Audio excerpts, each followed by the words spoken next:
A gunshot cracks through the valley before sunrise. A man falls into the mud, fingers still clenched around wet gravel.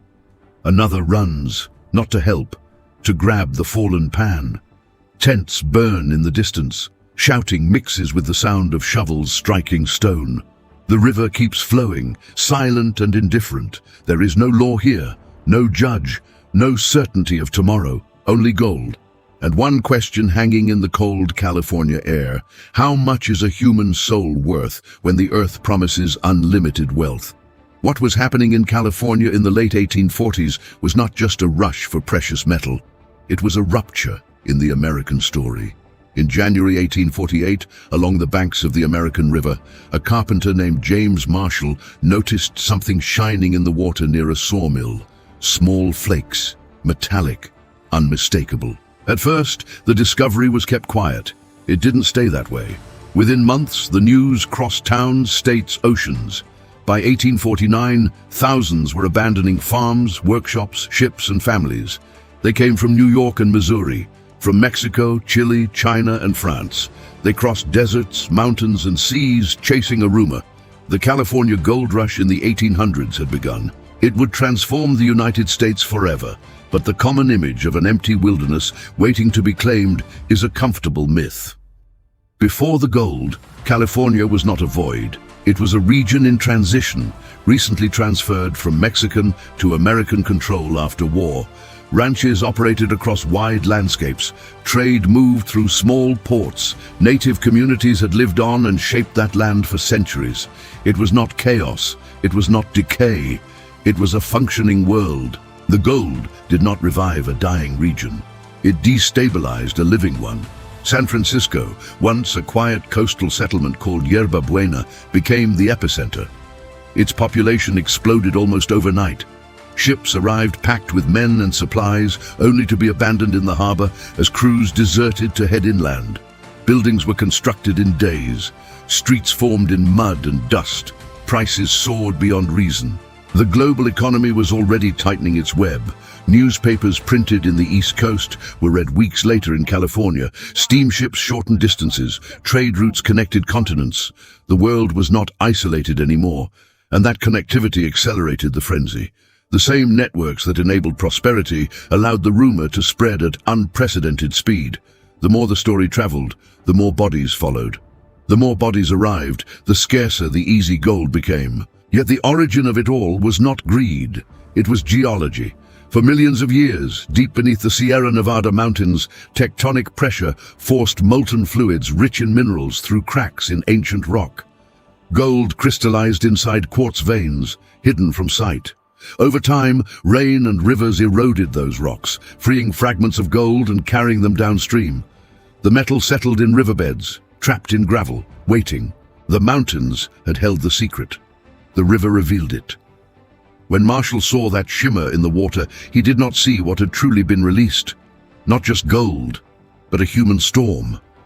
The contact point was small, a sawmill in Coloma, a quiet bend in a river. One observation, but that moment opened a gateway. What was local became global. By 1849, the 49ers flooded the region. Some arrived by ship around Cape Horn, a journey of months. Others crossed the American continent in wagon trains, facing hunger, disease, and exhaustion. Many never arrived. Those who did found rivers already crowded, claims marked hastily with stakes and threats. The spread was relentless. Camps appeared overnight. Entire towns rose in weeks, only to vanish when deposits thinned. Buildings were dismantled and moved to the next rumored strike. Life became temporary, unstable, always in motion. There was no master plan, only momentum. With every new discovery, thousands shifted like a migrating swarm. Food became scarce and expensive. Tools cost fortunes. A single egg could cost a day's wage. Water was diverted. Hills were carved open. Forests cut down without hesitation. Violence followed close behind hope. Disputes over claims were settled with pistols. Vigilante groups formed their own courts. Trials lasted minutes. Hangings became public events. Law struggled to exist where population grew faster than institutions. And still, ships kept arriving. Many justified the chaos as destiny, manifest destiny. a sign that expansion westward was not only inevitable, but sacred. Gold became proof that the nation was chosen for greatness. But beneath the rhetoric, something fragile was eroding. Rules were temporary. Trust was thinner than river silt. Greed was permanent. As men knelt in icy streams from dawn to dusk, chasing glimmers in gravel, a massive social experiment was unfolding. A society assembled from strangers, driven by urgency, shaped by chance. Some struck it rich overnight, most did not. For every fortune made, hundreds returned home with empty pockets and broken bodies. The gold was real, but so was the illusion. It united continents and divided neighbors. It fueled banks and buried dreams. It turned San Francisco into a booming city and left countless camps as silent ghost towns. No one knew how long it would last. No one knew what the final cost would be, but everyone felt they were standing inside something historic, something irreversible. And as shovels struck stone in the rising sun, one quiet question lingered. When the gold runs out, what remains? At first it seemed simple. Dig, wash, wait for the glint. But surface gold does not last forever. As the easy deposits disappeared, the rush transformed. Individual miners were replaced by companies. Simple pans gave way to complex machinery. Hillsides were blasted with high-pressure water cannons in a method called hydraulic mining. Entire landscapes collapsed under engineered force. Rivers turned thick with mud. Fish disappeared. Farmland downstream flooded with sediment. Forests fell to supply timber for shafts and supports. The impact reached far beyond the mining camps. Agricultural villages lost workers. Crops rotted unharvested. Prices inflated beyond the reach of ordinary families. Meanwhile, Native American communities were violently displaced from ancestral lands. Disease and direct attacks reduced populations at catastrophic rates. The tragedy was not accidental. It was structural. As competition intensified, fear followed. Foreign miners were accused of stealing opportunity. Chinese workers who had traveled across the Pacific with hopes similar to everyone else's faced discriminatory taxes and targeted hostility. Mexicans and Chileans were pushed from claims they had worked for months. When wealth became scarce, blame became abundant. It was easier to accuse the outsider than confront the myth. Vigilante violence grew. Camps were burned. Ethnic tensions hardened into policy. Laws were drafted not to protect, but to exclude. The promise of universal prosperity dissolved into hierarchy and resentment. The moral collapse did not happen in a single moment. It unfolded gradually. First, violence became common. Then it became expected. Finally, it became background noise. Some towns emptied as quickly as they had filled. Wooden storefronts creaked in the wind. Saloons stood abandoned. Tools rusted beside dry riverbeds. Ghost towns marked the landscape like scars, but not all communities vanished. San Francisco did more than survive. It adapted. The gold funneled into banks. Banks financed railroads. Railroads connected California to the rest of the continent. In 1850, California was admitted as a state, accelerated into national importance by mineral wealth. What began as a chaotic scramble became a foundation for expansion. Yet the retreat of the rush was not triumph, it was exhaustion. The richest shallow deposits were gone. Mining became industrial, expensive, concentrated in fewer hands. For the average dreamer, the window had closed. What remained were altered mountains and altered people. The post-rush world was not the same as the one before 1848.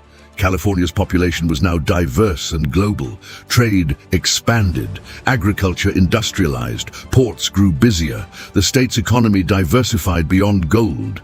But the cultural shift may have been the most lasting change. The belief that anyone could reinvent themselves overnight hardened into national identity.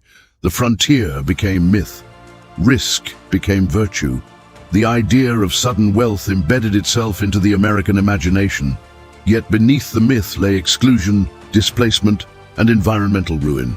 Progress and destruction had advanced together. The gold rush of the 1800s accelerated the growth of the United States, but it also exposed its fractures. It showed how quickly institutions can lag behind population, how easily opportunity can turn into exploitation, how rapidly hope can transform into hostility. Today, when we witness financial bubbles, technological booms, digital gold rushes promising instant fortune, the pattern feels familiar. The setting changes, the tools evolve, the fever remains.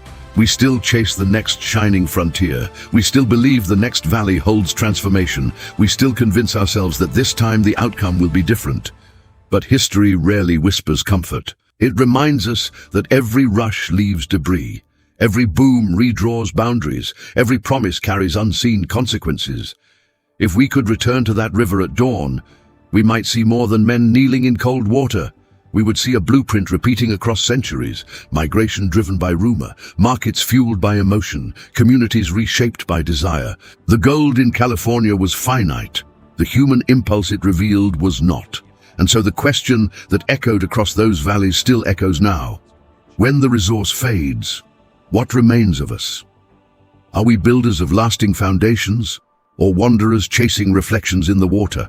I'm only a voice looking backward, tracing the arc from riverbed to modern skyline, because sometimes to understand the world we are building, we must return to the moment when men first saw something shining in the current and decided to run toward it. The next frontier is always ahead, but its shadow is always behind us.